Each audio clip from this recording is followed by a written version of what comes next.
right, welcome to Season 2, Episode 20, which is Episode 52 of the Retro Game Club podcast. I am Rob, and with me, as always, someone who is also sweating uncontrollably, Hugh. Yeah, it is, it's like Florida weather out here today. Yeah. Now, I always say I complain all winter long, so I won't complain in the summer, but let's be real here. And, yeah, that's your Midwest weather update for this episode. Yeah. What's been going on? I was reading some articles about like game news and stuff, and I have a serious question for you. This is not a joke. I know it's going to sound like a joke. It's not a joke. Who do you think is actually going to release a game console first? The company that calls themselves Atari or Kentucky Fried Chicken? You gotta go with KFC. You got to. So this actually somehow isn't in our news items. So I think we should... Can you talk about this for a minute? Oh, yeah. KFC, I guess, put out a fake tweet or something about, like, they are going to launch a game console. Mm-hmm. And they had, like, mock-ups of it and everything. They call it the KFC console. Like, is this how you pronounce it? KF console, maybe? KF console, I think, yeah. KF console sounds right. And they got some pretty nice renders of, it sort of is shaped like a chicken bucket. And, I guess you could stick an Android, device in there. Now, I assume they tweeted it as a joke, but, maybe not. I have more faith in them than Atari. Yeah. I mean, I really think they could do it. I really do. I mean, I assume their parent company is some giant corporation, right? I think it's the same people that own McDonald's or something like that, right? Or I think it's Taco Bell. So KFC, Pizza Hut, Taco Bell are all the same company. Yeah. And now KF console. That's why you see sometimes combo KFC Taco Bells or other. Yeah. Long John Silver's must be one too, because there's a combo KFC Long John Silver's by me. That is something I don't think I've ever gone to, nor would ever. I have gone to it. I'm not proud. But sometimes you want like the KFC chicken, but with hush puppies as a side. Yeah. If you're really trying to run to the grave, like, yeah, it's not bad. We had these weird like KFC, Taco Bell, Pizza Hut combo places. They always remind me of the summer of 1999, since we're talking about retro stuff. And this might tie into something that you're going to talk about even. So that year, what was summer of 1999 to you? What's something you remember going on that summer? That was a big party summer for me. So. Okay. I'm in like the rest of the world. Like, what would be like something nerds would be interested in 1999? Like Y2K? Yeah, Y2K. No, I was thinking of Star Wars Episode 1. Oh, yeah. So, Star Wars Episode 1 came out, and my wife, who was just my girlfriend at the time, was super kind of into Star Wars stuff. And that chain, KFC, Pizza Hut, Taco Bell, maybe Long John Silver's too, although I don't recall them being part of it, had these like crazy Star Wars Episode 1 toys. And like they must have 20 or 30 different types of toys. And each chain had like a dozen toys. And these were like high quality. These weren't like, Happy Meal toys that, are like 25 cents of plastic. These were actually like really like detailed toys. So she made me eat an awful lot of Pizza Hut, KFC, Taco Bell that summer. Which I'm assuming you're happy to do. Yeah, I really don't like Taco Bell at all. It's funny because I like Mexican food. I cannot stand Taco Bell. So anyhow, we still have all the toys, most of them boxed. They're very cool. If you ever get a chance, like Google what they look like. They actually are really cool toys. And that was 1999. And I had a better metabolism back then. Like right now, if I had to recreate that experience, I would be 350 pounds. Yes, yeah. Yeah, me too. And yeah, this week I have not been eating good, and yeah, I've been feeling it. So Yeah. I'm with you. So I think you have some Star Wars related notes here. Yeah, nothing retro other than at least twice in this podcast, I have gone on the record and said, like, dear EA or whoever gets the Star Wars, license from Disney to do games, all we want is a game where we fly and shoot each other. That's it. That's all I want. Mm-hmm. Just make it simple. I think they've pretty much done it. So they announced and had some gameplay of Star Wars Squadrons this week. Again, this isn't retro, but I'm so excited about it that I need to talk about it. This is like my therapy. And Mm-hmm. here's why I think it's great. It really feels like, an evolution of X-Wing versus TIE Fighter. You get to play on both sides, and there's no microtransactions, zero. The way you power up and get different items is going through the single-player campaign. Then there's an online mode where you could play like massive battles and stuff, where you could use those power-ups. They actually do make you stronger. So if you play through the game, you could be stronger online. Here's the part I love. All that online stuff, because Mm-hmm. like you, I'm not a huge fan of online, can also just be AI. So it could be like faux online. You know what I mean? Yeah, If you're yeah. getting the same experience, Tetris 99 does the same thing if you want. The paid version does. So I'm really excited about that. And I made a impulse buy this week.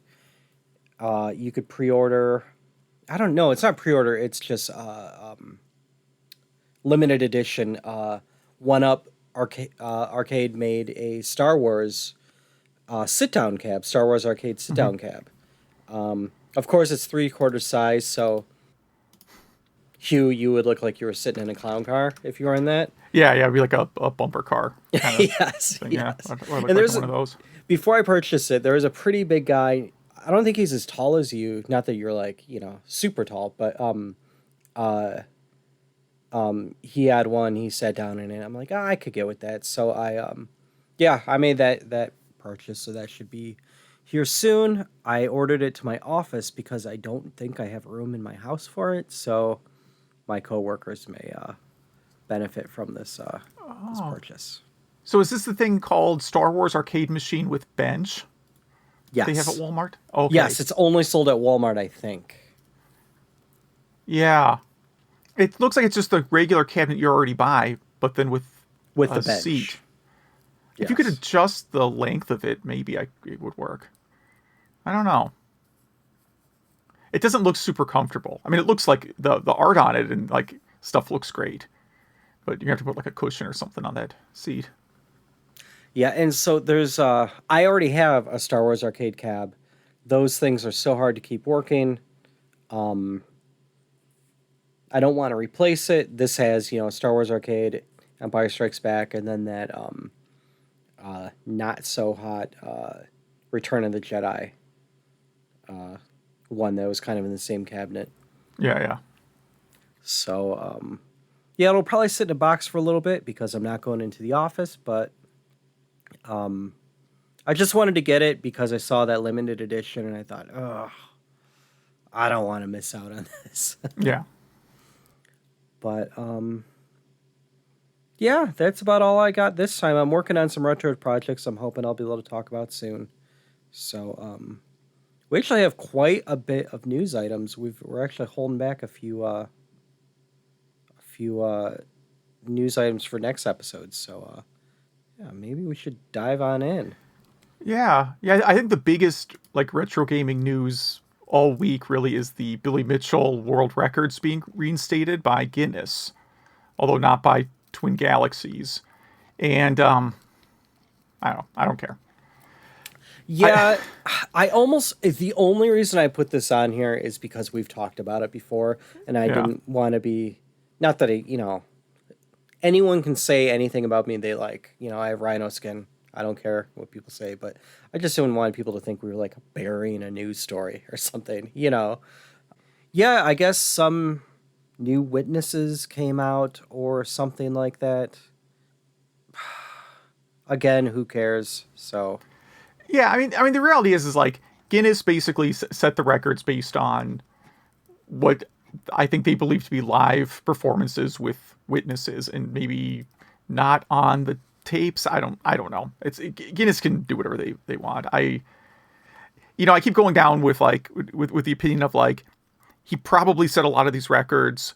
Maybe he did some, maybe the one tape that was going around that was clearly MAME. Maybe he did some shady things too. But he did a lot of he did a lot of stuff in front of crowds, right? exactly.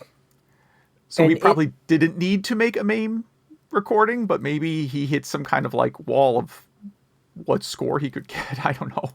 or maybe his And cabinet yeah, wasn't working and it was a convenience thing. You know what I mean? Like maybe at right, first it wasn't nefarious. right. I got this score once. I'm just going to tape it on MAME. I don't know. Who knows? And in here, they do say that some other, and I'm using air quotes, experts say that these games absolutely could have not been on MAME. It's not 100% definitive. Like, hey, the way these barrels dropped, yada yada yada, had to be on MAME. Yeah, and again, like these scores aren't even like close to the current Donkey Kong world record. That's the other, kind of interesting thing about it. Yeah, he's just doing it so he isn't defamed. I guess I don't know, Yeah. but anyway, I hope we never have to talk about him again. And maybe we should have a Facebook poll. Should we talk about Billy Mitchell ever? Ever again. No, I'm almost afraid what that would be. There will be some other interesting piece of Billy Mitchell news, I predict. Yeah, yeah. Well, we'll see. But anyway, the arcade Wayback Machine. So in 2011, when the first iPad came out, Ion made something called the iCade, which is a little mini cabinet you could put your first edition iPad in, and it turned it into a little like bar top arcade cab. But this update allows you to put a Raspberry Pi or an Odroid and just a LCD monitor in there. Yeah. So this is a DIY project. Sorry, I forgot the order of those words. I really haven't been drinking that much today either. Okay, so yeah, it's basically taking this little cabinet, which, as the author of this article notes, they're fairly cheap because again, this is something that was custom made for the first generation of iPad, which at this point is something your your youngest kid is currently complaining about how old and obsolete it is. Yeah. And then for parts that cost substantially less than what the iPad originally cost. Putting a Raspberry Pi, a screen, hooking it all up together. And this is pretty neat. He shows like the wiring layout, if you want to connect like a PlayStation 3 controller to it or a Super Nintendo. Like it's all like very, very cool. But you can also use like the joystick though. I think the point is you're supposed to use the joystick that it comes with, right? It's already pre-configured. So yeah, it's neat. I like it. This is one of my favorite projects that we've talked about. Absolutely. Very, very cool update to this. Let's see here. So something I don't remember if we talked about, but it was in the news again, called Researchers Still Don't Know Why This Atari 2600 Game Works. I really think we did this on a previous episode, and this article is a repost. But in case we didn't, this is about the Atari 2600 game Entombed, which even after like decompiling the source, people still can't figure out how the maze generation works in it. So yes, that's crazy. Yeah.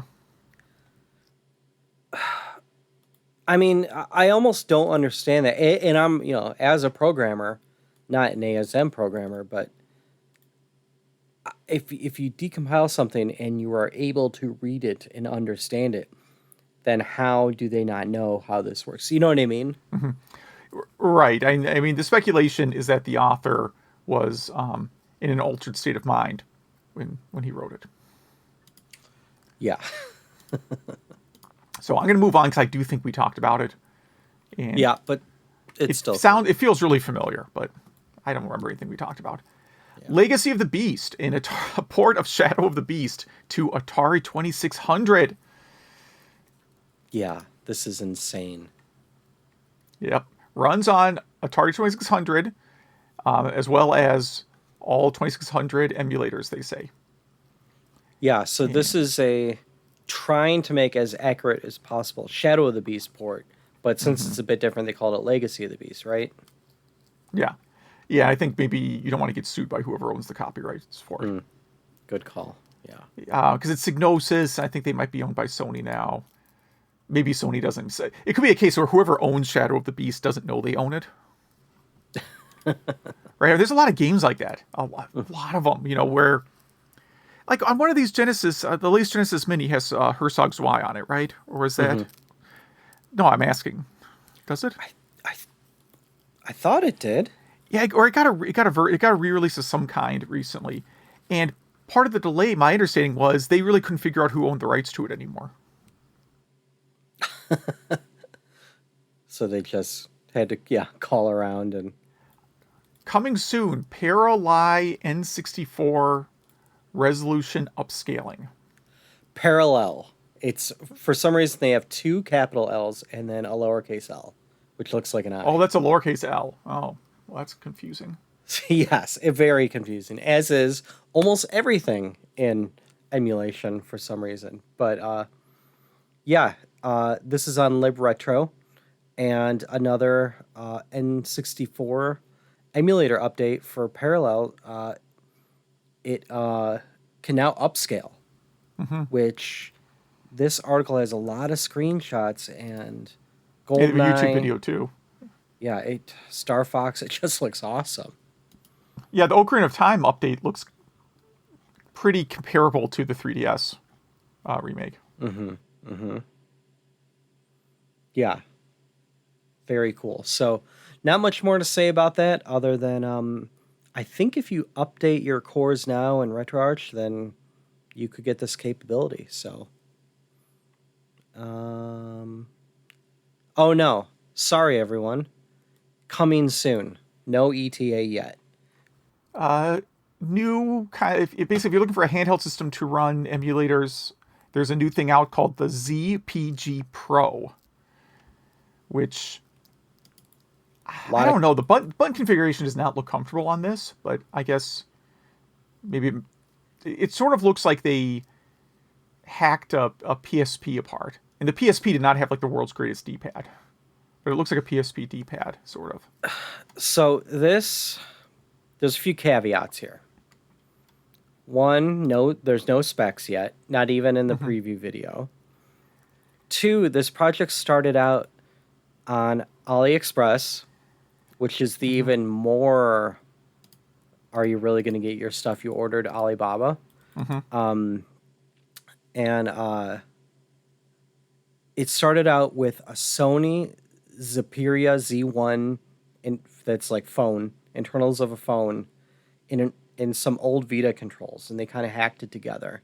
And it was so popular that they just decided to kind of make it official and created a real handheld. And you're absolutely right. The controls on this just... it does not look great. Yeah, I mean, I don't know. If I could get one of these, a system like this for cheap, I would probably play around with it. Not that I can be traveling anytime soon. I honestly, I don't know when I'm going to leave, like, the 5-mile radius of where I live. But, all right. What is this next piece here? Capturing a piece of Sega's golden age. Virtua Fighter 3 and me. Me meaning the author, not me. Yes.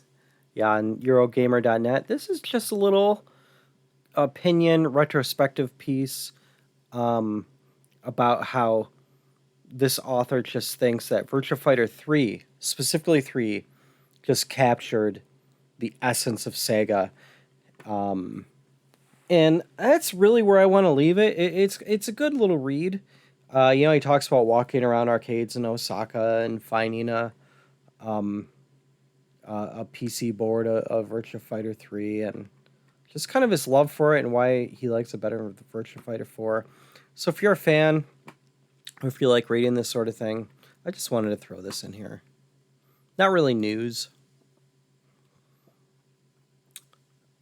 Emulate the NES, Sega Master System, and more on the simple ESP32 microcontroller. Do you Yeah, know what what is those are? this? Yeah, I'm not familiar with this hardware at all. So, it's a little Arduino thing that is like an Internet of Things thing. Mm-hmm. But you could buy this for $2.50, Okay. and apparently it has a 200, runs at 240 megahertz. Has is it half a mega RAM? That can't be right. Yeah, I'm looking at 520K. Yeah. Yeah, I mean, yeah, so it's a dual core, 32-bit. It's a little hard for me to because of the type of chip, I can't really like translate it to like Intel or AMD, like what that actually means. But but the reality is like cheap controllers today, of course, are going to be tens of thousands of times more powerful than an NES. And it's crazy that it's less than $5. It's $2.50. And you can run a bunch of 8-bit systems on there, including like the Atari 800 and the Zags 5200. You can either use a Wiimote or a keyboard as a controller. That's pretty neat. All right. Yeah, it probably has some kind of little Bluetooth thing in it. Yeah. So, if any of our listeners do a project like this, please email at retrogameclub.net. C64, you can now mod it to put in S-Video. That's on RetroRGB. That's the entire article. Yeah. If that's... Yeah, I can definitely see people like that. There are a lot of people that like, component in S-Video mods, so yeah. Mm-hmm. I could see it. How much does this thing cost here? Component, I suppose, is one people probably want. It's 50 euros, so you can do the math on that. Of course, it's Not in cheap. euros because it's for Commodore 64. That is not cheap. Yeah, that's what I paid for component cables for the Genesis or Super Nintendo. Yeah. Yeah, fair enough. Mega Man Legends composer wants to crowdfund a third entry. All right. That's it. He wants 10,000 retweets of this for some reason. I don't know. Oh, this why. is so scammy. Sorry. No, it's like one of those things where it's like, hey, if you tweet this, then my kid will be cured of some illness or something, right? Like, I don't know. Whatever. Anyways, he has 6,000 retweets, so this is not happening.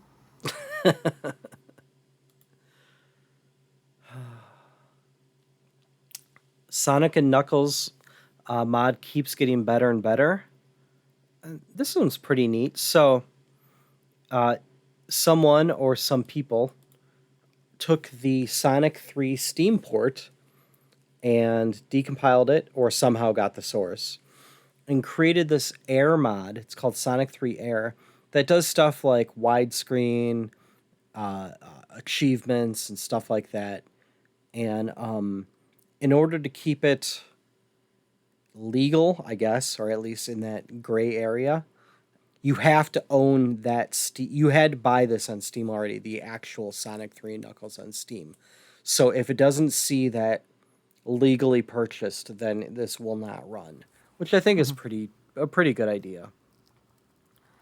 Yeah. So the Sonic and Knuckles, I can't talk at all today, man. You have to edit this part. The Sonic and Knuckles source code has been on GitHub for a while. I've looked at it. Like, looks like it was added 2 years ago, roughly. No, wait. The README on the GitHub project was added 7 years ago. So it's been a while. Like Sega just there's a lot of like Sega Genesis decompiled games on GitHub, and it seems like they kind of don't care. I kind of love Sega for that. I mean, because like he keeps saying, because of that stuff, we got Sonic Mania. Who knows what else we'll get? Yeah. Yeah. The source code is a lot. I mean, obviously because it's got comments and stuff, it's a lot larger than the actual game. It's about 4 meg of source code. Mm-hmm. I wonder, and this says the source code to the Steam port. So I wonder how that's different. I mean, obviously it needs to run on x86 and stuff like that. Yeah, well, the Steam port is probably just an emulator that wraps the ROM, I assume. Just makes the whole thing inexecutable. Yeah.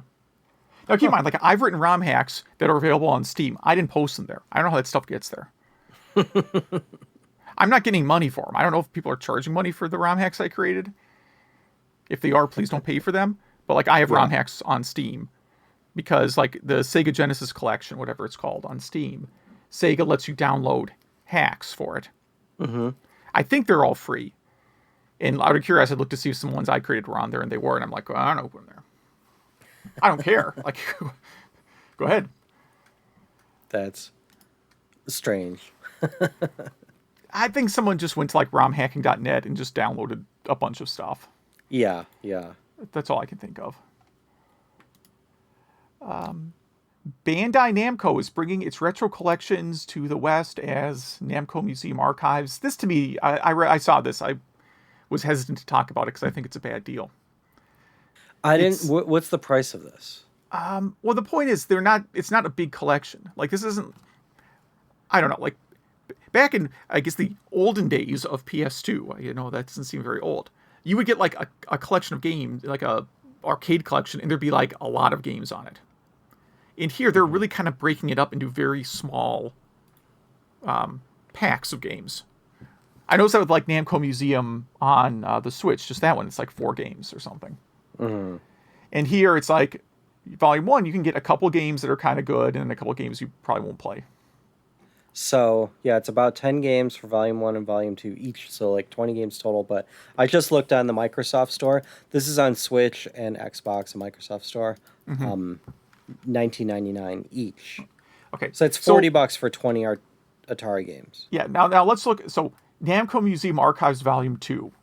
So, look, I know I'm going to sound like a jerk here. Let's look at the game list. 1, Battle City. Yes or no?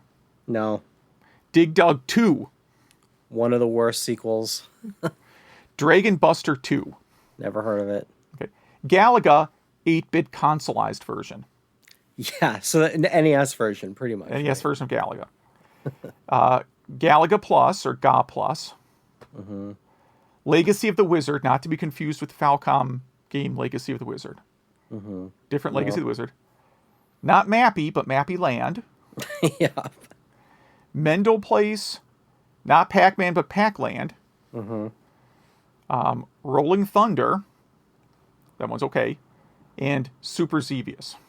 So there's 3 good games in that whole thing. For $20. How'd you get to 3? Galaga, it's fine on pretty much any port. And Super Xevious. Okay. Rolling Thunder is a little iffy for me. I know it's not. I always just think of it as like better looking elevator action. Yeah. There was like they made a whole bunch. Didn't they get like Rolling Thunder 3 or something on the Genesis? That sounds right. Yeah, I think these were Tengen games, and I think the series. I feel like the later games on Genesis I liked a lot better than the arcade ones. Maybe I'll make that a game club game sometime. Go back and play Rolling Thunder 3 because I seem to recall liking that one. And also the Splatterhouse game is the like chibi Splatterhouse one that we talked about in our Halloween episode. Okay. It's probably not the one that you're not getting what you think you're getting with that game. Yeah, it's a very cool game, but you don't need to get it here. I love that this stuff is out, but yeah. Yeah, I think we've passed I don't know if we passed it, but there was a period of time when there were much better deals for these collections of games, and now I don't know. I think people are trying to cash out on like smaller quantities of games. I think back then it was a better deal. You got more of them because Atari games and then after that NES games and Master System games weren't cool. You know what I mean? Yeah. And so they were something your grandma got you because she knew you liked video games and she saw Pac-Man on there and it was maybe the most affordable one, something like that. Nothing wrong with that, but that doesn't really exist anymore, I don't think. I think now they're trying to sell to, I guess, people like us, retro enthusiasts, maybe. Yeah, I think so. Especially because some of the games they're including are now more obscure. Of course, when you buy something like Midway Arcade Treasures that had a dozen games, right, you're going to get some obscure ones. But it seems like these are a more eclectic, selection. But they're kind of doing what like record companies did in the 90s, right? Where it's like, we're just going to put one good song on each album. And we're not going to release them as singles. We're not going to have like, now that's what I call music. When did those collections start? Late 90s? I don't know. It was after when I was listening to popular music. Yeah. Right. It's not going to be a collection of good songs. It's not going to be an album of good songs. It's an album of like one good song and then 12 filler things. And that's kind of how I feel about these collections. Yeah. This is not like the Sega Genesis collection on PlayStation 2, right? Or even like in Television Lives, right? I mean, something where it's like, here's a ton of games. Mm-hmm. Yeah. And, that kind of brings us to the next article, which the Darius collection, or a Darius collection, is now on Switch. And possibly other things. This I get a little more because this is really like, okay, people who love Darius games, here's a collection of just like 8 of those games, right? Like this makes more sense to me than the other collection. Totally, yeah. And this is very specific to, if you love these games, we got a collection for you. Mm-hmm. And it's 2 different collections. The Darius Cozmic Collection Arcade, Darius Cosmic Collection Console. Mm-hmm. And let's see on Nintendo.com. Yeah. So just if the names aren't clear enough, one of them is all the arcade versions of Darius, and the other one is all the console versions of Darius. Oh boy. Darius Cosmic Collection Console, $59.99. And arcade is $44.99. Oh, you've got to really like these games, man. Now, the thing that I'm noticing with, the Nintendo store is sort of turning into Steam, because it's like games will launch at $60 and then in 3 months it'll be like 19 cents. Yes. It'll be like Labor Day shooter sale, 19 cents. It'll be some crazy promotion like that. Let's do the math. There's how many? It's 4, 6, 7. There are 9 games on the $60 one. Yeah, so I think total it's like 16 games, and you're pushing $100. That's crazy. No. Yeah. Just wait. There'll be some crazy sale. I mean, I stocked up. Like there was a sale. Might have been PS4 and Switch. It was called the Big in Japan sale, and it was all like Japanese publishers. And if you listen to this podcast, there's at least 1 or 2 I'm really into. And yeah, games that are normally like $60 were like $7.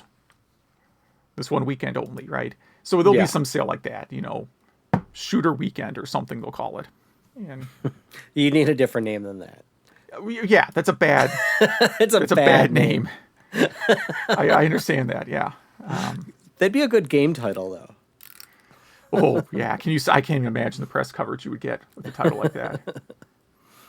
People went nuts about Postal, right? Yeah. That's right. And then Hamster's releasing a couple more games. There you go. Yeah, we got Super Punch-Out and Versus Baseball, which Super Punch-Out is okay. It's okay. Don't you already have that? I mean, don't you have a better Super Punch-Out if you have the Switch Online?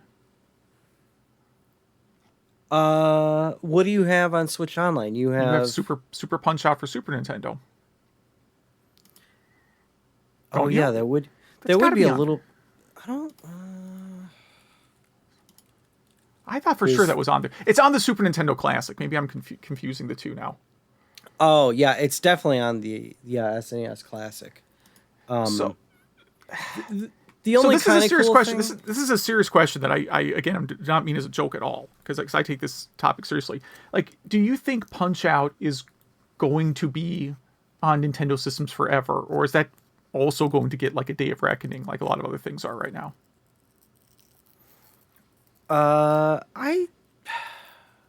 because specifically of the like over the top racial stereotypes in the game.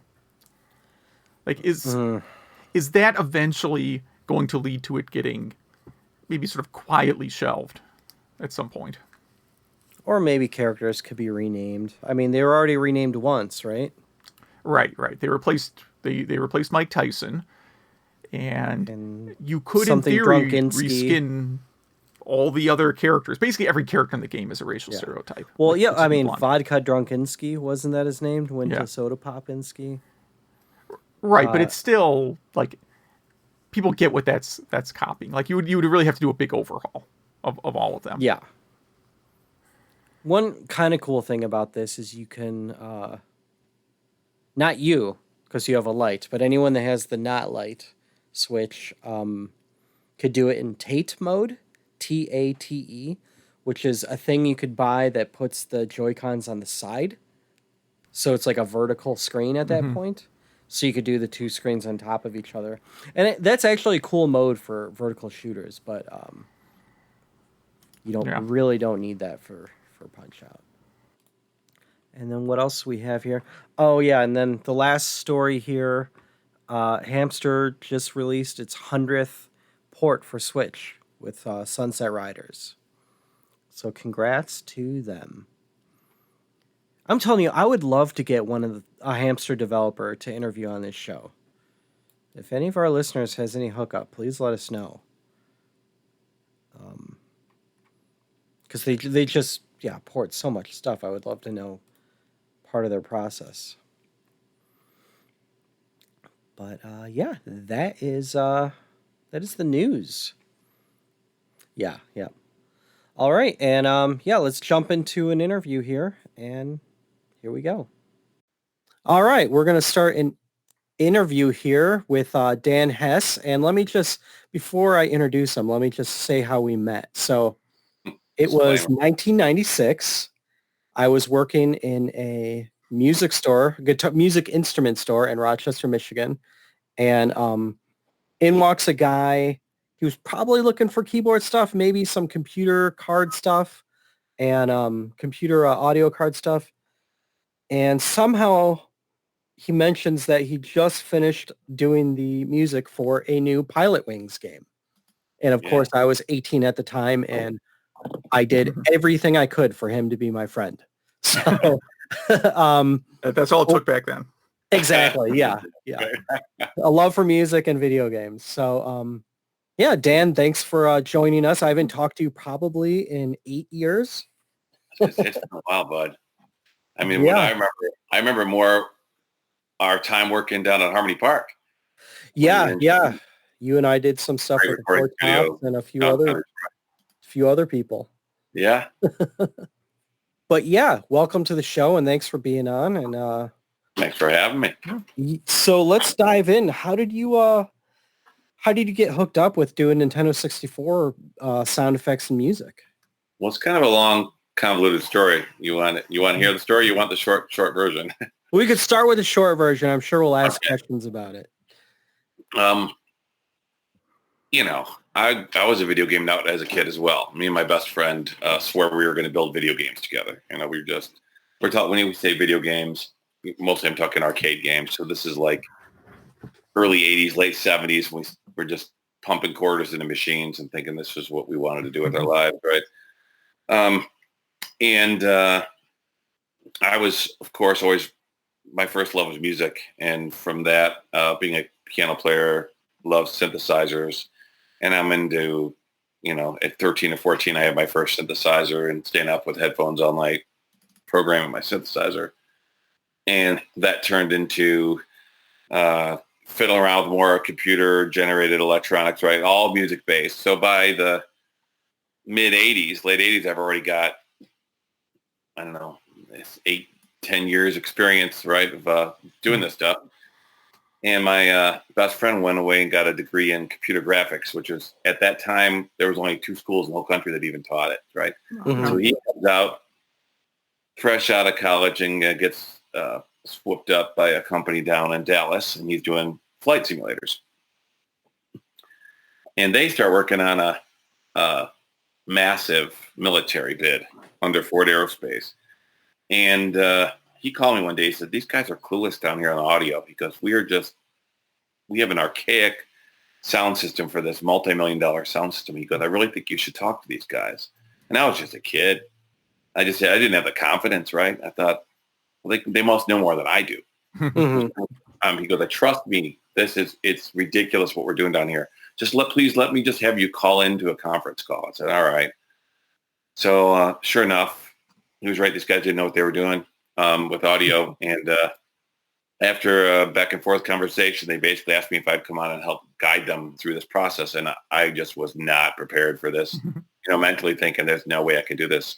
But, Mark Pastoria, a mutual friend of ours who was a Grammy Award winning engineer now, producer, I went out to lunch with him and I told him this. And he said, dude, you have to lose this idea that guys in lab coats exist that always know more than you do. He goes, you've been in your basement and playing live, fiddling with stuff for 10 years. He goes, just dive in. Whatever you don't know, you'll figure it out. And I took his advice and went down there and we started building simulators. And we built this amazing simulator, lost the bid, and that company was going to give up on the technology. And my buddy and another friend, a couple friends of his said, screw it, we're going to start a company and do it. And so they asked me to be the fourth.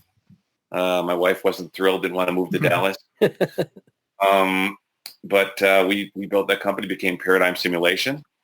And what is a simulator but a giant video game, right? So we're building these, I'm creating all these sound effects and helping them program, all the physics behind the sound to make it realistic. We built the world's first, I designed the world's first multi-platform, real-time controllable sound system for simulation or anything you wanted. So you could basically say, I want to put a sound in an environment and move it all around your head, or as many speakers as you wanted to put out there, we could pretty much support. So you could have a globe of sound.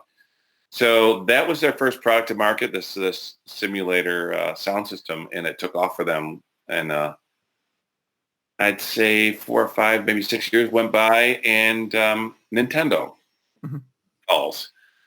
And Nintendo, as you guys know, they decided to leapfrog the 32-bit systems. So the NES 16, right? And everybody else is in 32, and they think forwardly, and they think, we're just going to find a way to build a 64-bit system and get ahead of everybody. So they made that deal, I think, with NVIDIA, right? Yeah. SGI, right? Oh, SGI was definitely involved. Graphics. Okay. Yeah, I was definitely involved. We were called because they recognized that none of their current developers were capable of building a 3D game. In fact, they had to do a lot of internal, training to figure out how they were going to do it because all their developers had been working in 2D for so long. So they began an internal program to create the API, which became the basis for their 3D engine for Super Mario. And they hired like 10 companies, these dream companies, they call it, 10 simulation warehouses, these software companies that have been building simulators for years. We are one of the 10. And we are the only company out of all those 10 that made it to market with the launch of the game, which is why, if you remember, in the States, there was only 2 video games that launched with the game, Super Mario and Pilot Wings. Yeah. Yep. Which is good for us, not for Nintendo. And that's how I got into video games. So, yeah, you guys were using a lot of SGI stuff back then, right? Oh, yeah. When they started their company, remember at the time, SDI workstations cost upwards of $100,000, right? So they knew that in order to sell their hardware, they had to have software that worked so it would drive their customer base. So when they saw this new fledgling company coming along, creating these simulators that were unlike anything else that anybody else was doing, they gave them, I think they were Skywriters at the time. 2 of those were in my buddy's apartment. So we had like, $150,000 in hardware in his apartment. And 4 of us stuffed into this little room, coding and creating the first iteration of the software. SGI was definitely hugely involved. Remember, they were doing simulators before they were doing video games. Yeah. SGI was one of the bids. They were one of our partners in that Ford Aerospace bid. I think they're in Milpitas or Mountain View, California, and we would go out there and present to the military. We presented at one of their facilities out there. Now it's probably early 90s. I kind of lose track. Yeah, and that's when SGI was the biggest they probably ever were. Yeah, it's funny that there's not even a mention of them anymore. No. Well, how was so what was the process for writing the music for Pilot Wings, working with a Japanese team and their feedback luckily, and all that? One thing I had going for me is I had years of sound design and electronic music behind me. I recognized the challenge wasn't going to be writing the music. The challenge was going to be making the sounds that fit on this little tiny bit of allocated memory they gave me. These were 8 megabyte cartridges, right? 8 megabyte had to have the entire game, all the graphics, and sound was kind of like an afterthought. Oh, and the music and the sound. They allocated me, and your young listeners may not even understand how small this is, but 800K of memory for all the sounds database. It wasn't music, right? I had to create a sound database that I was triggering with MIDI. So I created my own sound engine basically, and then created MIDI tracks that were triggering them. And all of that had to fit in 800K. Which is half the size of a floppy. Yeah. Yeah, right. So I flew down to see the concept art. All they had at one time was just concept. Here's what we think this game's going to be. And they had the characters, all the characters we know and love now. And my first impression was, this is funky. These characters look funky to me, right? And I'm Detroit, right? I grew up here. That's in my blood and my soul anyways. So you're talking the good kind of funky, not the bad kind of funky. The good kind of funky, yeah. Detroit kind of funky. Yeah. So they had nothing but this island at that time. They had an island that my buddy Wes had designed. Some storyline stuff. We think we're going to do this and this. And these characters, right? And Wada-san, who was the director from Nintendo, Mr. Oyagi, and I can't remember the third guy that came down originally to build the game. They basically moved to Dallas and they lived there for the entire development. I think it was an 18-month cycle. Wow. And he had heard some of the music I developed for some of the location-based entertainment places. Before we were doing video games, we were basically creating giant video games where simulators. People would go, their offices would go and have like a night where they took on each other on a giant flight simulator, that kind of thing. And I had created some music, and Wada-san had heard some of the tracks. In fact, one song he liked, I didn't even end up using in anything previous to that. He had just heard it on demo, and it ended up becoming one of the tracks of the game, the Hang Glider track. Oh, yeah. Yeah, I love that melody, yeah. That was a guitar melody over a pad and everything in the original thing I wrote it on. But I went home and just started trying to create a database of things I thought would be usable. And after a few months, I came down with a database and some hack sequences of just some concepts, right? I'm just going to throw some stuff at them and see if any of the stuff fits. Most of it was groovy. I'm groove-based, and I thought that was going to work best considering these kids are going to be playing these games for a while. You don't want anything too repetitive, and a groove can go on for hours if there's not a real heavy melody hitting you over and over and over, right? Mm-hmm. But I had some other stuff that was a little less groovy, and they sat down and listened to it all, and I really thought it was going to be an uphill battle selling it to the Japanese. But to my surprise, they jumped on it right away. Everything that I was playing that was funky or groovy, yes, that's what we want. So even though the Americans down there were like, I don't think they're going to want that. Well, we'll see what they say.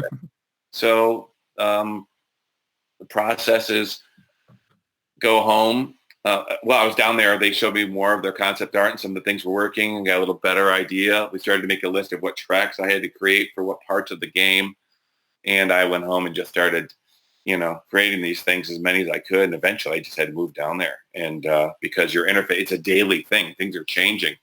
So you didn't have web conferencing like we do now. Absolutely not, man. And any kind of, I remember at that time I had to upgrade my home to like an T1 or ISDN line. ISDN, yeah. ISDN? Oh, yeah. Well, Come on. It's 1995, right? I mean, you didn't... Right. 256 is a big deal then, right? 256K a second. Woo. Yeah. So, yeah, and that allowed us to send some music back and forth. But primarily they wanted to be in the same room with you. So I just packed everything up and had a little studio down there in the building. And it really was just one. We had 2 floors of the building. One of the floors was Paradigm Entertainment. And if you can imagine, just the outside of the building were all the offices and studios facing the windows. And I had one of those small offices, and I just started hammering away at these tracks. It could be frustrating because there was definitely a communication gap between the Japanese culture and music and our own. So they would give me some idea of what, and use words that sounded familiar to me, like poppy or metal or some kind of term that I thought I knew what they were talking about. Then I'd go off and write a song, come back, and they're like, So eventually I made them play me some kind of reference, give me a direction if they wanted something certain for a song. But the only one I really struggled with, I just couldn't write a song that Wada was happy with, was Birdman, which ironically became the most iconic from the whole soundtrack. Yeah, people post that song on YouTube and stuff. Yeah. There's remixes, everything, yeah. Yeah, it's crazy how many there are. I still get weekly emails from people all over the world asking me all kind of stuff about the game and saying really warms my heart what the music meant to them at that time of their life. Hey, I remember playing this game with my dad, and he's since passed, and we would sit for hours and listen to your music while we were playing. Those kind of stories. And that's really cool. People actually take the time to reach out to me. But I could not write a song that, and I was down there for months, right? I lost track, 30 songs, trying to write a Birdman track. And he kept telling me, floaty, fluffy, over and over, floaty, fluffy. I thought I wrote 20 floaty, fluffy tracks. Apparently I didn't. And I was actually moved into the office of one of my friends down there, one of the Mike Engeldinger. He's one of the founders of Paradigm. And I was working at headphones, and you know how you're just kind of noodling, and something hit me, and I played a few chords, and to me it sounded like a Barry White soundtrack. I felt like I was recording a Barry. I just said, I'm going to go with this. So I created maybe 32 bars of whatever, put a few things on it, and then I put the speakers on. I turned the mic and go, what do you think of this? And luckily, it was on the speakers, and we were laughing about it. I go, all it needs is Barry White's voice, and we're good. And Wada-san happened to be standing in the hallway, and he starts flapping his arms like Birdman. I went, that's Birdman? Wow, golden. So that's how Birdman came to be. Of course, I had to work on it a bit to get it to be what it was in the game. But it was a relief, because you just don't know how many songs you have to write that get rejected before you can go home. It was different back then too. You had to install the sounds. You couldn't just say, here's an MP3, here's my WAV file. I had to make the sequences work in the game, and sometimes there were things we were jerking around with, like tempo changes. I don't know if you've played the game, but there's like a cannonball, the cannonball thing, and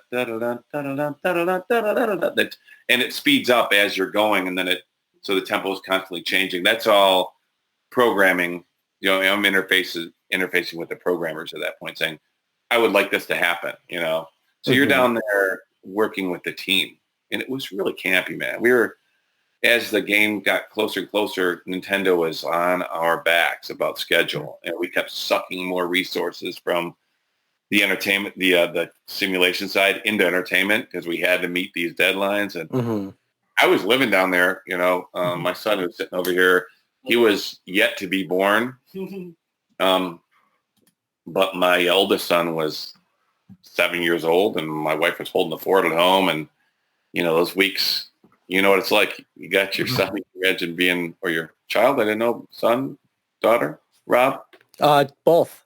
Both? Wow. Okay. Yeah. So you can imagine being gone. Hi, honey. I'm going to be building a video game for months on end. It gets old for them after a while. Yeah, I So can. I just wanted to get home. It was definitely a campy, like comrade type experience where everybody was in the same boat. Mhm. Yeah. I'm not sure what the game houses are like now. I think they're much more corporate, I but think indie's Mhm. kind of coming back where small little studios are making a big comeback because it's a lot easier now because you have the tools to do it, you know? yeah, yeah, Well, doesn't yeah, and take. I think it's kind of weird 'cause I think the culture of indie developers is less of like the death march culture, which obviously you had it heavily in the 90s. And I've been Yeah, on software projects that were like, yeah, man. caught in the office kind of project. Yeah, yeah. We were kind of famous for people to talk about. Oh, you work for video games? You guys ever leave the office? Or did you guys? Well, that's true. When it gets down to deadlines, you're pretty much there 20 hours a day. I Hmm. had one week where I put 118 hours in.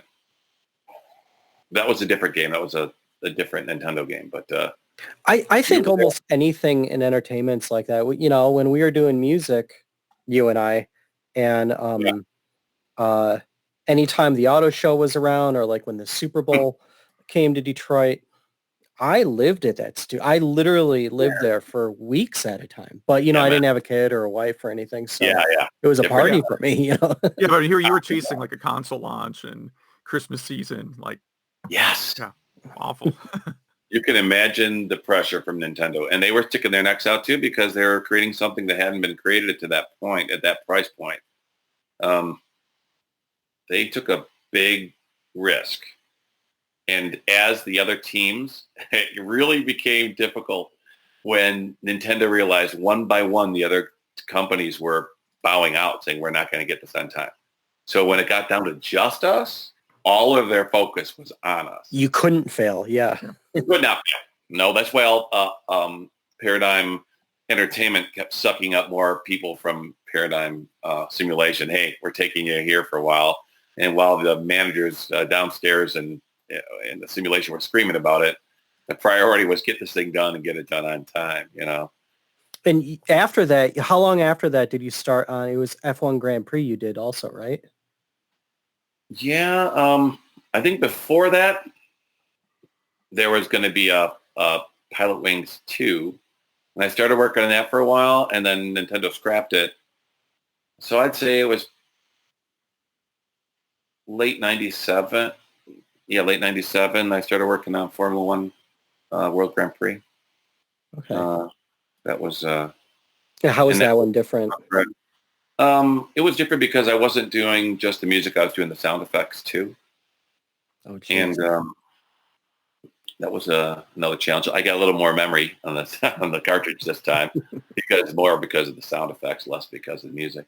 So You you know did what all the, about the music though, for all Nintendo games, back then you were only allowed a certain amount of voices, so a certain amount of notes at any given time because every time a note was being played by the system, it was taking up CPU power, which was very limited.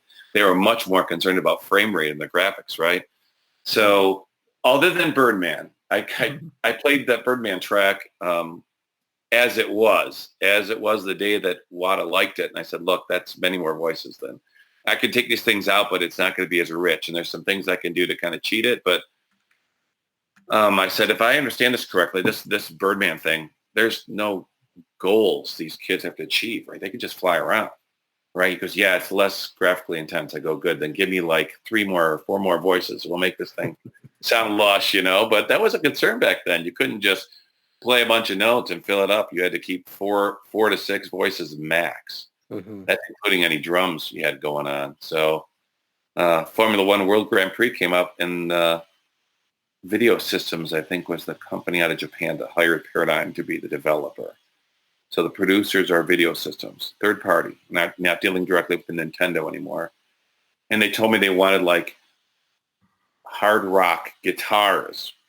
And I said, well, great, except I don't think it's a good idea to use a keyboard to trigger them like we are now, where we have sound databases. They never work. They just sound horrible. Maybe we just drastically limit how many songs you want, and we'll record these things and I'll make them work. And they're like, oh, no, no, no. We have like 37 songs, some ridiculous amount of track. So the challenge of that one was somehow making it sound like there were electric guitars going on, but all being played through, you know, keyboard. Again, my sound design came into handy on that stuff. But yeah, I was recently listening to that actually today to prep for this because I hadn't played that one as much as I played Pilot Wings, and sure. yeah, with the guitars in that, it sounded like you on purpose you make the guitars a bit more sporadic. Yeah, you can't do you can't don't have a lot of sustain on those things, man. I created though the sounds, and then I had to play them from the keyboard. Very limiting, but that's what the only way I could do it because they give this little bit of memory, so I couldn't record any real music. I just had to record notes and create an instrument. I had two different like electric guitars. I had a chunky one and a cleaner one, and then drums and a bass.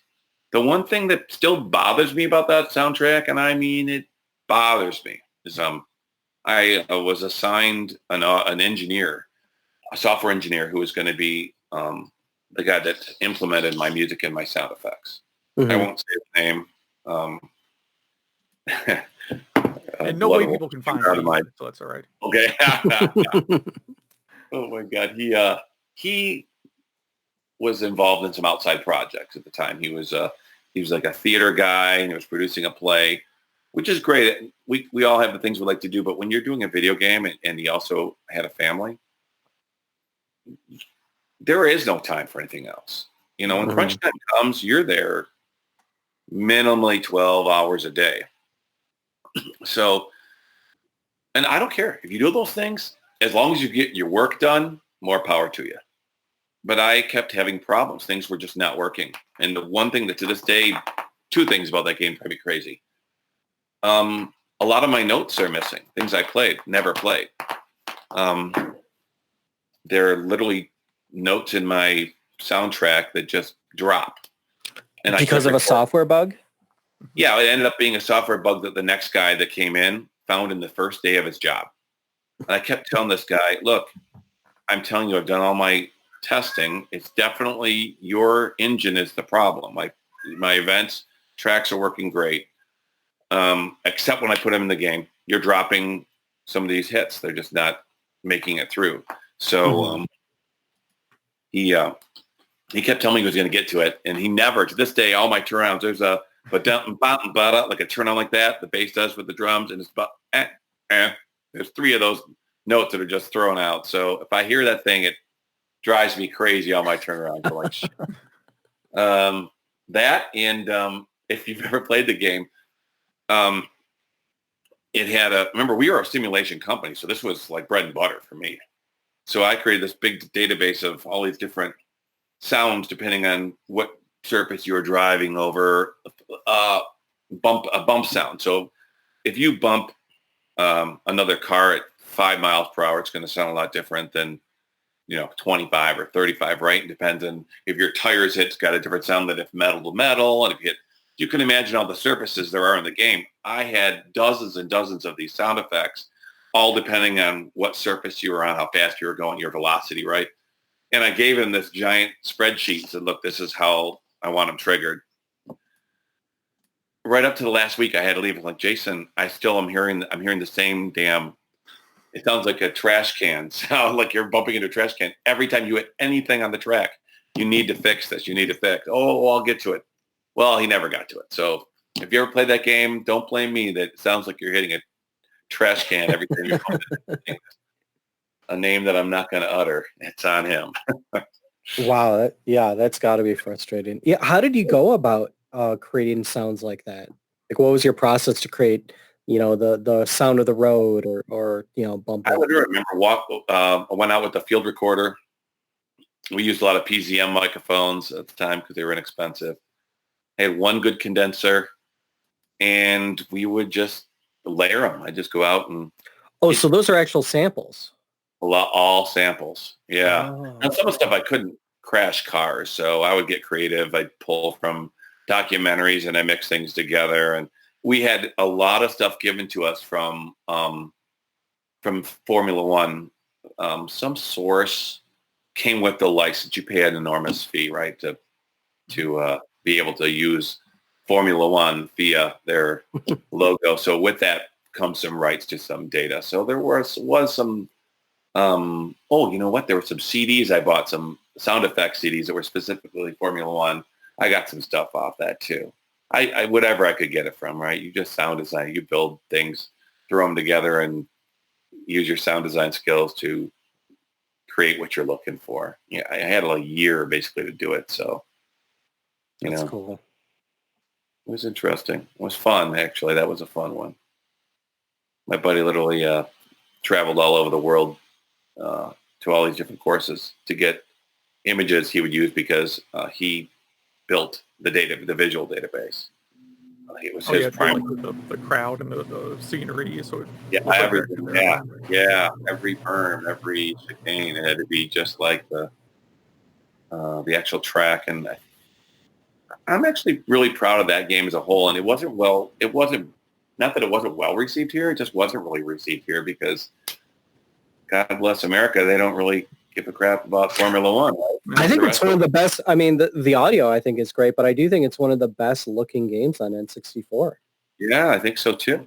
And I think he did a great job with the AI, considering it was a Nintendo 64 game, because just like Nintendo is famous for keeping games competitive. I mean, you always complain, I'm playing Mario Kart. I'm full bore with every power possible. How is Peach passing me right now? You get pissed off about it. And you code that in so it's competitive, right? So how do you do that in a Formula One game where technically they can make every driver perfect and they just obliterate you, right? But you don't want that, but you also don't want one cluster of cars all together. You want some kind of separation. It was very challenging for them on a Nintendo 64 to make that work. And I was not the focus because they were always so much more concerned with the AI on the game and the gameplay. And I think they succeeded. I mean, for a Nintendo 64, that blows me away. Right? And the other thing that really blows me away, and the one thing they tasked me with, which I didn't originally think was going to be possible, if you played the game, you remember that you had your pit boss in your ear the whole time, right? Hakkinen is 2 laps behind you, telling you updates on your car, the drivers. And I said, oh yeah, we can definitely do that. Are you adding a memory to this game for this? Like, oh no, it's still in your. I'm thinking, oh geez, how many things do you want them to say? So there may be a list of these phrases. And then I thought, well, there's 22 drivers and so many laps. So you can imagine the matrix of every sentence has to work with every driver and every number. Mm-hmm. And then pretty soon I had this giant matrix and I went, okay, here's what's going to have to happen. I sound designed it so that I created the sentences in a way. We went to a studio where we had a vocal talent to work with. And I had him record him saying the phrases until I liked the energy he had. And I said, okay, I'm going to need you to say this now. That's great. Now give me one with a little more energy, like it's the end of the race, and you're a little more emphatic about it. So I'd pick 2 or 3 of those, and then I'd feed it to him, and then I'd have him say the driver's name in those 3 different emotions, right? Mm-hmm. And I would, right on the spot, I'd play it together to go, okay, that works. And the idea was to be able to have the computer put those words in those sentences without it sounding like it was a robot. Yeah. I'm blown away. I did not do that alone. Did you know John Vitale, audio engineer? Yeah. Yeah. John and I worked really closely together back then, and I called him and I said, dude, I would love to fly you down here to Dallas. Do you have 4 weeks? You'll make a lot of dough, but it ended up being like 8 weeks for him straight. Mm-hmm. All he did is work on that once I gave him all that data, and he did an amazing job, because you think about voice inflection, your pitch changes, right? Constantly. And there are emphasis on certain words. He had to make every single one of those sentences work. Also in speed, right? Sometimes you say things faster, sometimes you say things slower. He had to make it so that every driver's name worked in any sentence with any number of lap, and I think he did a phenomenal job. So it just, kids these days, but they don't have to worry about memory. Yeah. They just record all those things. Well, back then you were probably recording to DAT tape or something, right? You weren't even probably recording a hard drive. Yeah, absolutely, we were. Yeah, it was. We were breaking barriers back then, things that hadn't been done. Yeah. So, but that's why I got out. I got out doing video games. People always ask me why. Soon after I did Formula One, I think it was Sony came out with the PlayStation that had the CD-ROM. Yeah. Yep. Well, There there was was another- PlayStation 2 around then, right? Because PlayStation 1 was already out with CDs. What was the other game system that had the first one that had Dreamcast? Was Dreamcast had? Didn't they also have a CD-ROM first? Yep. Yeah, Sega Drink- did a CD. Well, I mean, like Sega CD in the U.S. was sort of effectively the first, right? It was And that was 92, and then, PlayStation, Saturn, Dreamcast, and so on.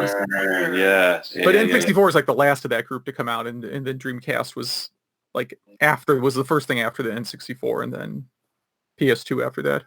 And that, I remember when that happened, I thought this is going to be a game changer because they don't need somebody who's a sound designer and somebody who can crunch memory anymore, right? They're going to hire people who can just write the tracks in their little basement studios and send tracks in, and they'll make them work.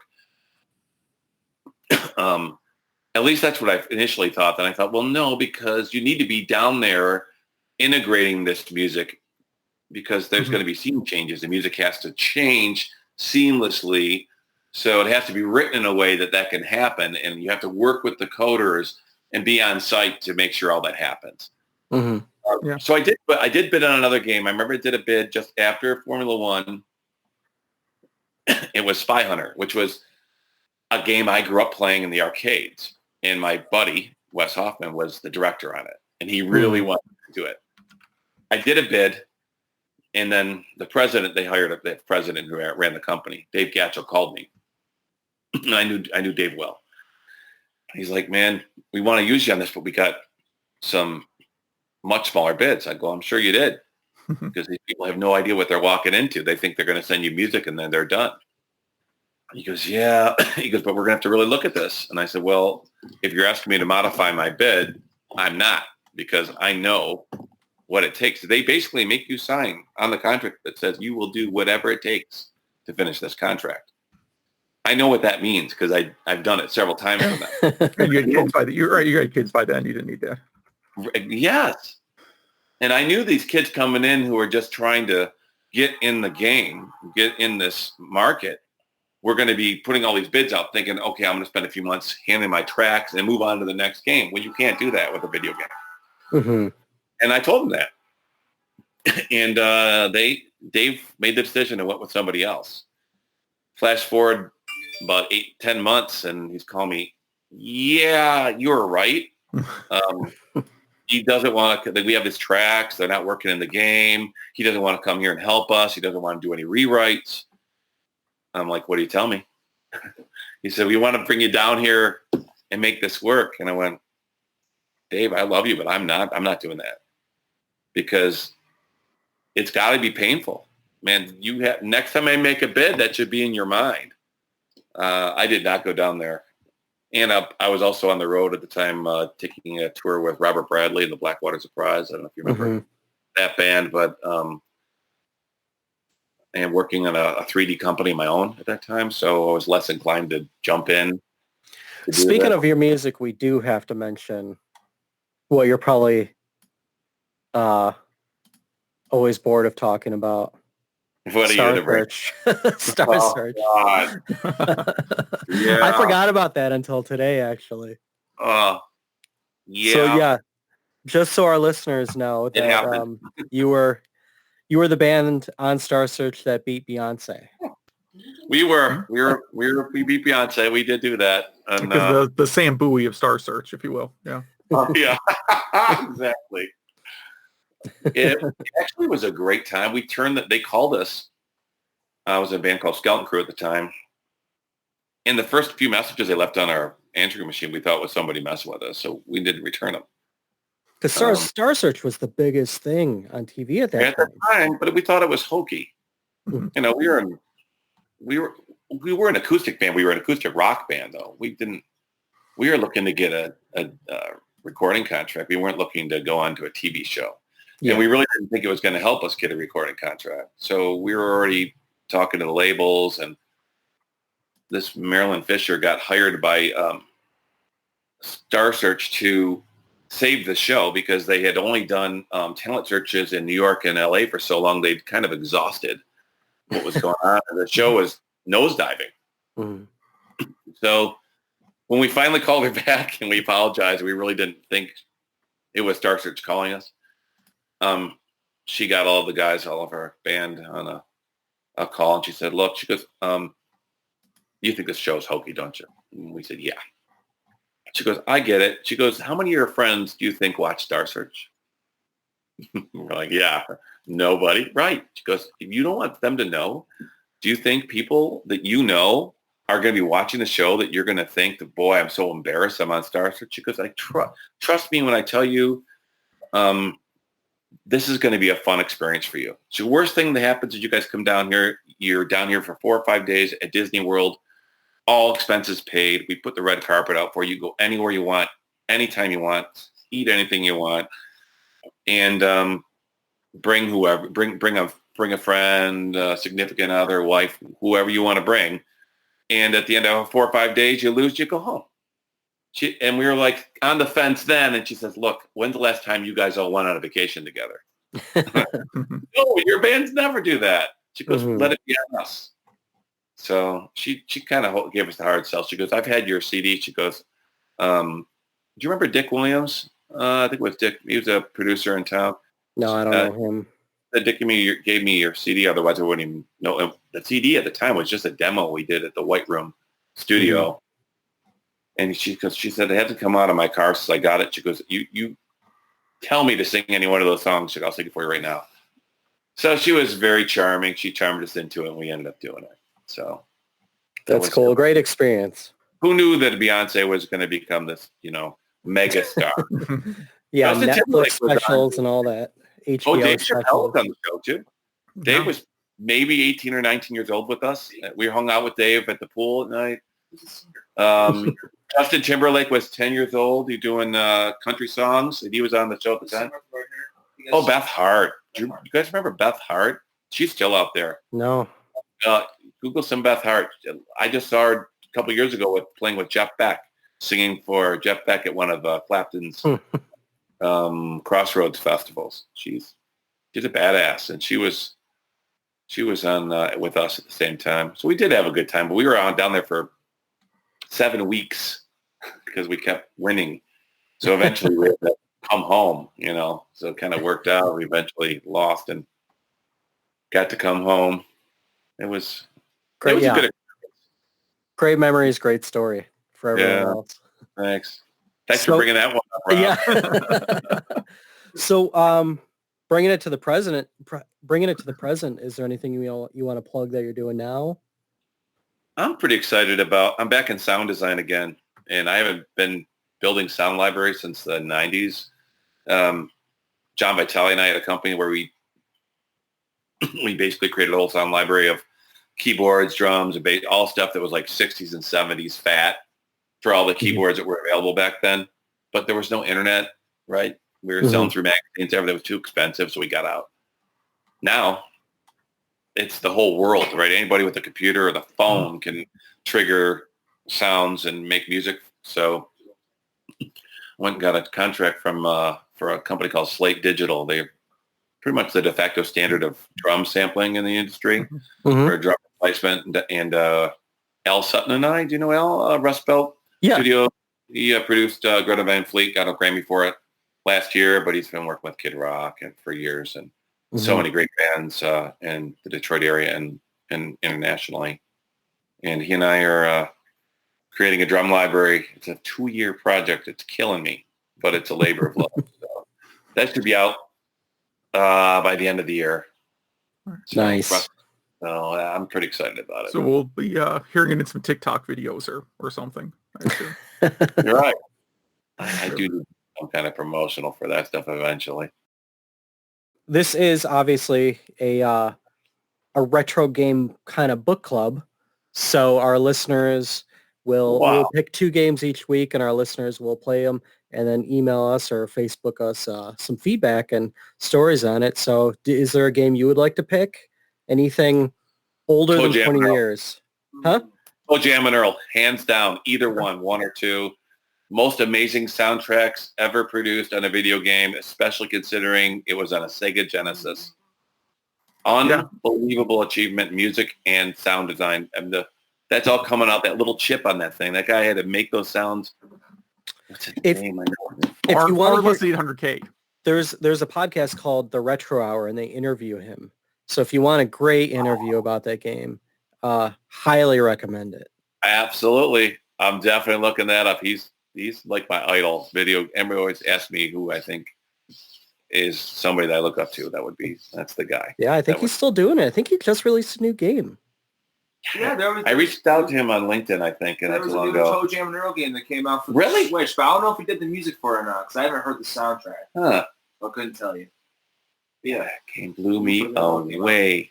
To this day, I listen. Speaking of that, are you familiar with the 8-Bit Music Theory YouTube channel? So this guy breaks down video game music, the theory behind it, the music theory behind it. And somebody sent me a link, I don't know, a couple of years ago that somebody did the Pilot Wings soundtrack. You got to check that out. That I definitely blew me away. Really nailed it. It's a short little video, and he really got to the guts of how all my songs were created from a music. That's theory. Awesome. That's great. Cool. 8-Bit Big Band also did. Well, I don't know if that's been released yet. Are you familiar with the 8-Bit Big Band? They do all the music, soundtrack stuff in a big band no arrangement. Check them out, because if you just type in I'm taking notes. 8-Bit Big Band, and the one to check out is the salsa version of Super Mario. Bum, bum, bum, ba-da, ba-da. It's amazing. Oh, really. Yeah, I know this. Yeah, so this is one where it's like I see them, like, oh yeah, okay, I've heard them. Forgot the name. Yeah, they're good. That 8-Bit Music Theory, whatever, that one's really cool. Check that one out too. Cool. Well, thank you so much for being on the show, and we recorded this episode before the this interview, so we already picked the games. So Toe Jam and Earl will be my pick for next episode. Sweet, great, man. Sounds good. All right, well, great catching up, and I'll hit you up when bars and restaurants open again, and we'll meet up. Yeah, hey.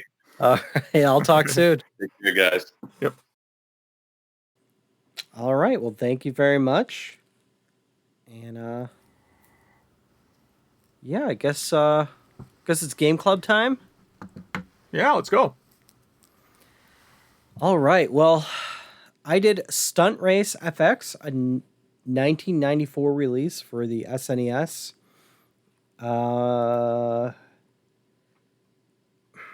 Very mixed feelings about this game. So this was the second game to use the Super FX chip on the SNES, which is the polygon graphics chip. I think it got us about 10 polygons in this game. I played this on Switch Online. Yeah, so I guess it's a mix of Super Mario Kart and I don't know, kind of pole position, I guess. So you don't, unlike Mario Kart, you don't have weapons, but you could get damaged by running into things. And it's really time-based. It's obviously polygon 3D based because of the Super FX chip, but you could pick from a few different types of cars, like a four-wheeler, a coupe that kind of has eyeballs for some reason. And it's a really cartoony game. You have a few different modes in the tracks. There's like a stunt track and a speed track and a battle track. And it's all about just getting through it as fast as possible without running out of time, really. So that's really... This game looks nice. And after about 10 minutes of playing it, I liked it a lot better once you start feeling the controls, and because it's a bit, I want to say, stiff. It doesn't move as, it's not a fast moving game, but also the controls don't respawn quickly, so you're still running into stuff. This game was reviewed pretty well, you know, like 6 and 7s across the board, so not horrible. Not much more to say about it, though. I would give it, if I were to rate it at from like never play to you must buy this cartridge, I would say give it a try, emulate it. That's about it. What did you think of this one? Yeah, I did the stunt track because that kind of seemed like most interesting to me. And I thought it looked really nice. It didn't play particularly well. I mean, I think going back to trying to put yourself in the mindset of when this game was new, like it was a huge advance over hard driving or stunt driving, right? If you play those, it's a huge difference. I think it's a very welcome upgrade on both of those. And those are games that, you know, at the time you were pretty impressed with. So, I mean, I thought it was very graphically impressive. It just doesn't, like, starting it now, it's pretty hard to get into. It's very, very hard to get into. The thing that I thought was interesting, though, is, like, the Jaguar. You're familiar with the Atari Jaguar. It had a game called Club Drive that was, like, supposed to be, I guess, their version of this game. And the Super Nintendo version is just so much better. It's, like, not even close. So, yeah, looks great, but just, you know, because I didn't play back in the day, there's not like a lot of, you know, nostalgia for me in it. Yeah. Yeah, and if you have a Switch and you have Switch Online, just check it out. It's free at that point, you know what I mean? One thing I would like to do, I'm not going to say I'm going to do this because time is limited, but, you know, the B SNES emulator can upscale and do all those things we talked about, you know, about 25 episodes ago. I would like to see what it looks like in that, but I probably won't actually do that.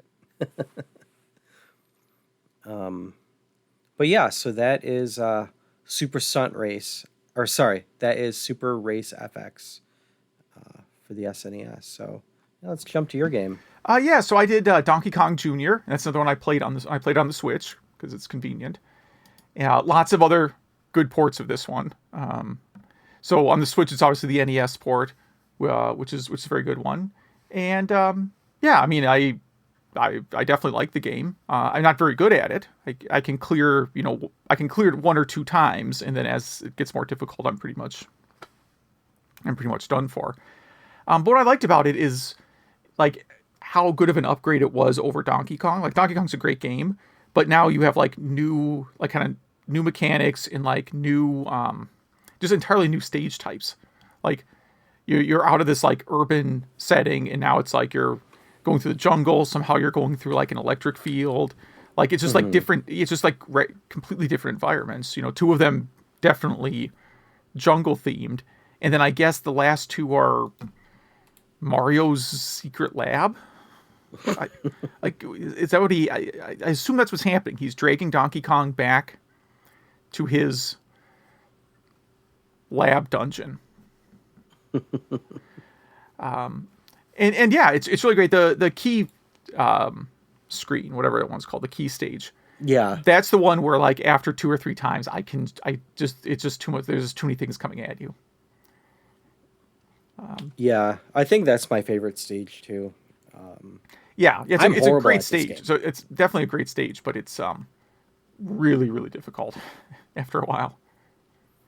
This, when I first started collecting arcade cabs, this was one of the first ones I got, and it was also one of the first ones I sold because it's one of those games that you remember fondly. You were young, you played it in an arcade or, you know, wherever, and it's one of my least favorite Mario games. I don't know why. I want to like this game and I never do. But one thing during this playthrough I was thinking about is in this game, they specifically call him Mario. Yes. But this came out before Mario Brothers. Yeah, he was called Mario.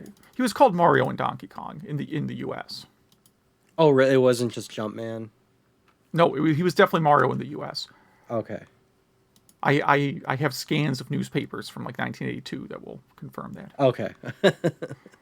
I was just thinking, like, when did they make that switch? But it was made by the Americans. It seemed to work out for them. Yeah. Yeah, But you played this on... Here. And then you Japan decided to accept the name that the Americans had come up with.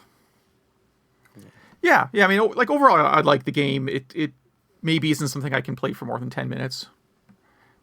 Exactly. But like on the Switch, like you're gonna fire it up, play for 10 minutes, then go move on to something else. Mm-hmm. Yeah.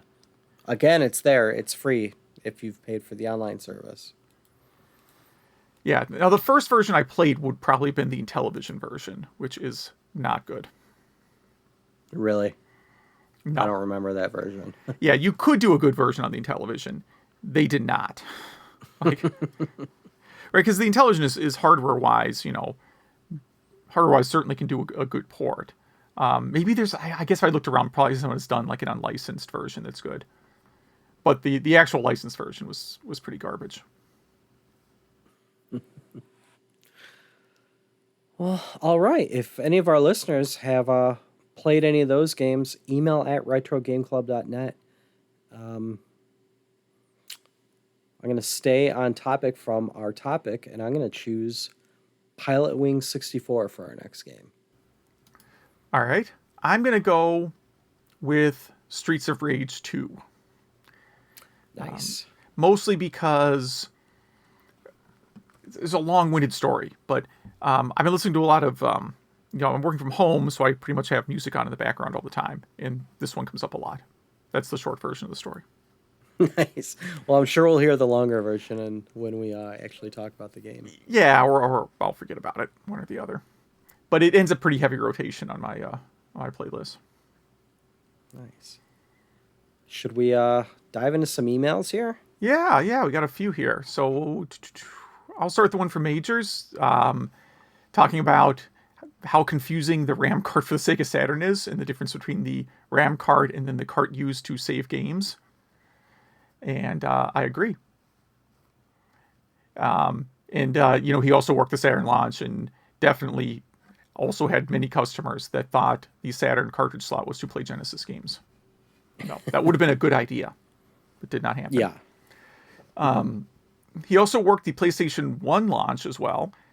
And at his store, they had a deal where you got $100 off a PlayStation if you traded in a Genesis and 10 games. It was mostly sports games traded in. And one customer came in with a Sega CD and 32X. And they wouldn't take them because they didn't take trade-ins on that kind of stuff. So the customer just left them there. Wow. Yeah. Yeah. Yeah, well, that's how I managed to buy Dreamcast games at the GameStop in Rhinelander. Kind of same situation, I believe. And then, of course, he just took them home and sold the 32X for $10 to a friend. So I'm going to put a note here that, like, at the store I worked at, we had a similar trade-in deal.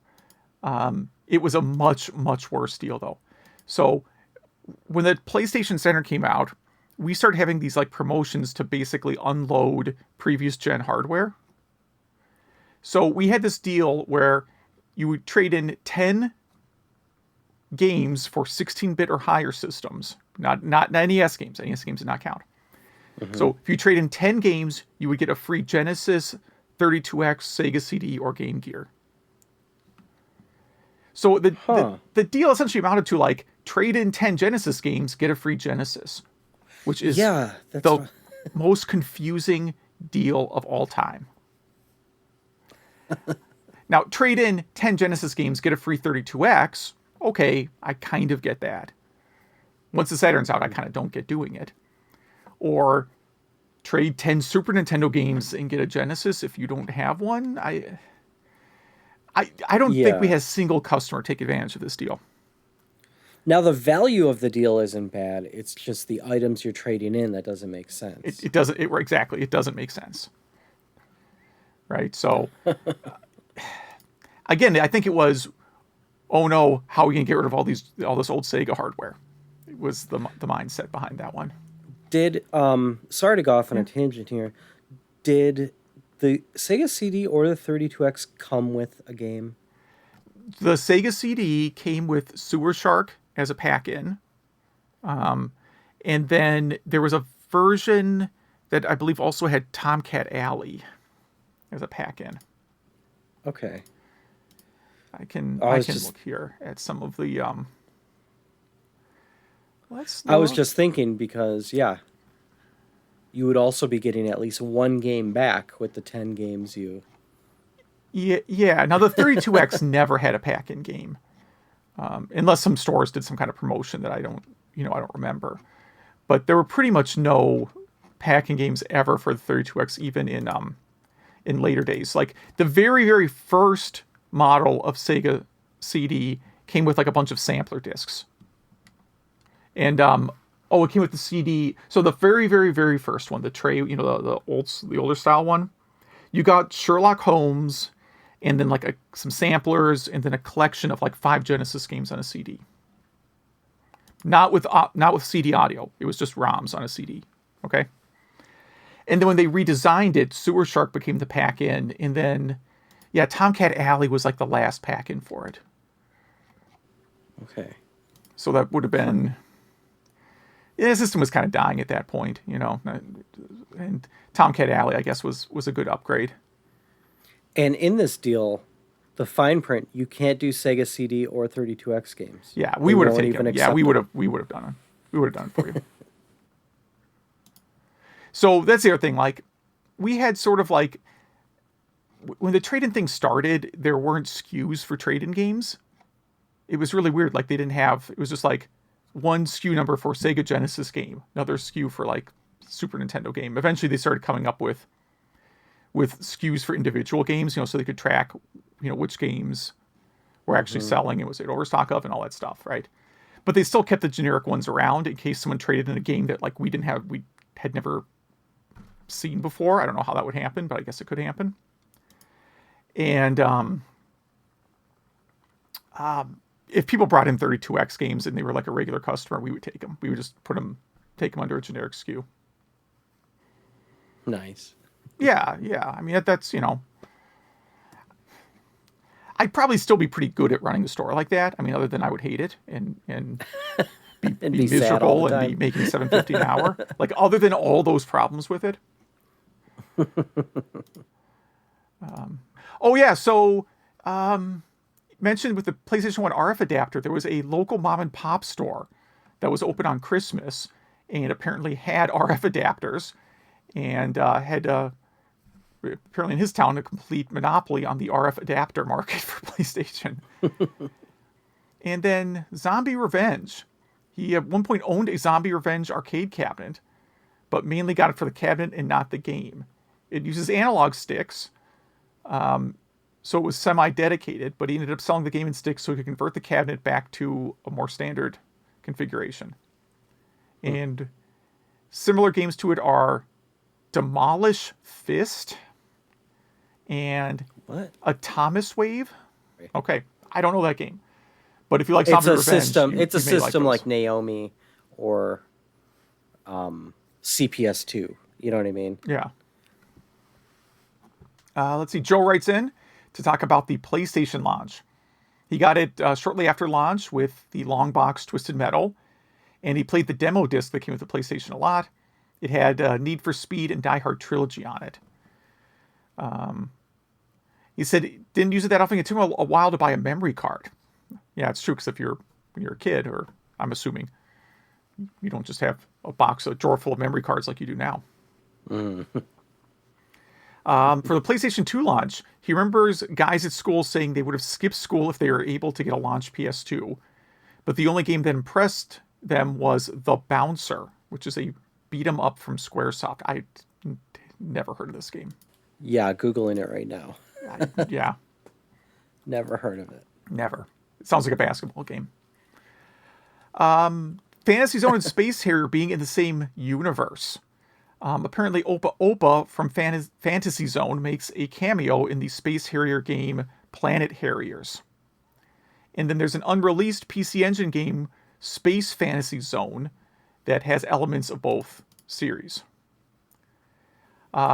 Rented Stunt Race FX and was kind of disappointed because it was very, very slow.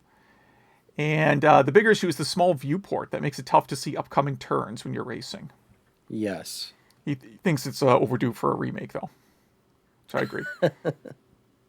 And big fan of Donkey Kong Jr. because he likes seeing Mario as the antagonist.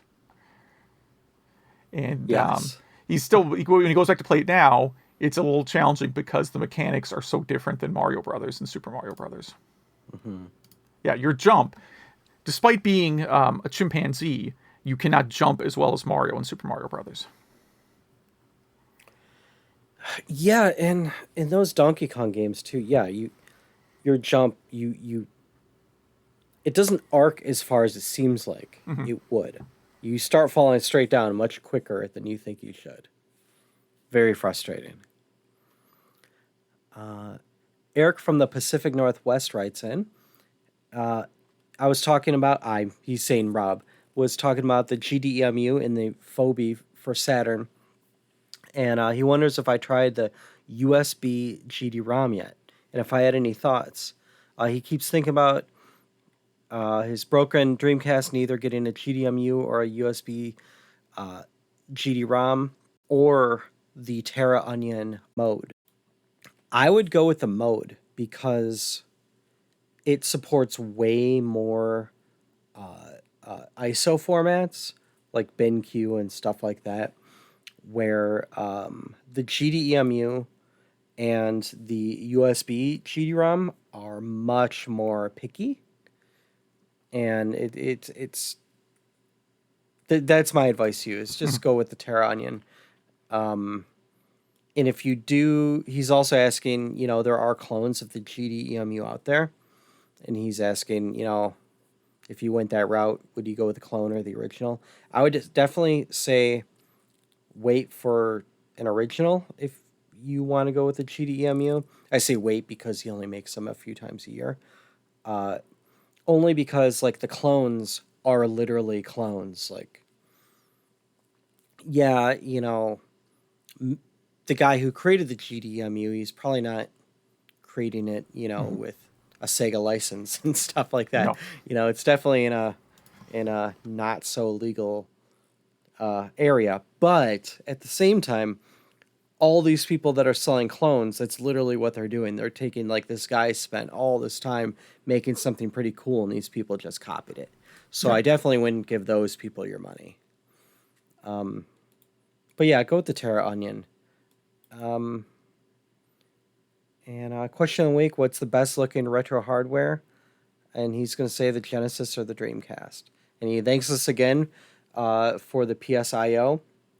He was the winner, probably about a year ago now when we had that giveaway. So, Majors, Joe and Eric, thank you so much for those emails. If anyone wants to email us, it's email@retrogameclub.net. You can have your email butchered by us as well. And if you want to get on social media, we have Facebook that Zach helps us with. That's facebook.retrogameclub.net. If you want to not see anything on Facebook but retro news, that's where you go. Or our Twitter at RGC Podcast. And Zach maintains that too. And we have a few things Zach put on there. Which retro game console or computer do you think is the best looking? And what responses do we have here? Some people say the Model 2 of Genesis, the Turbo Duo, which I would definitely say is one of my tops. The MSX and the Panasonic A1FX. I really don't know what either of those two look like. Oh, wait, here's a picture of one of them that our listeners cannot see. Yeah. See, I always thought the Sega Master System had great hardware design. Mm-hmm. Because it looks so 80s. Especially next to an NES, it just looked way cooler. Yeah, I think I would go with Turbo Duo and the Dreamcast. Yeah, I'd also go clear plastic version of Nintendo 64. Which they're different colors. They're like sort of like a play it loud kind of thing, green and purple. Yeah, like an iMac type thing. You wouldn't go with the Pokemon Nintendo 64? No, I would not. I like the Donkey Kong 64, Nintendo 64 variant. That's a good one. Yeah, And I would also go with the Apple II GS. I think it's one of the coolest looking computers ever. So, yeah, again, thank you everyone for writing in. We hope to get more emails next time, and we hope you play Pilot Wings 64 and Streets of Rage 2 with us. And if you play those games or any other retro games or have any retro projects, have any ideas for interviews for us or topics, email at retrogameclub.net. Yeah. Thank you very much. Yeah, thanks for listening.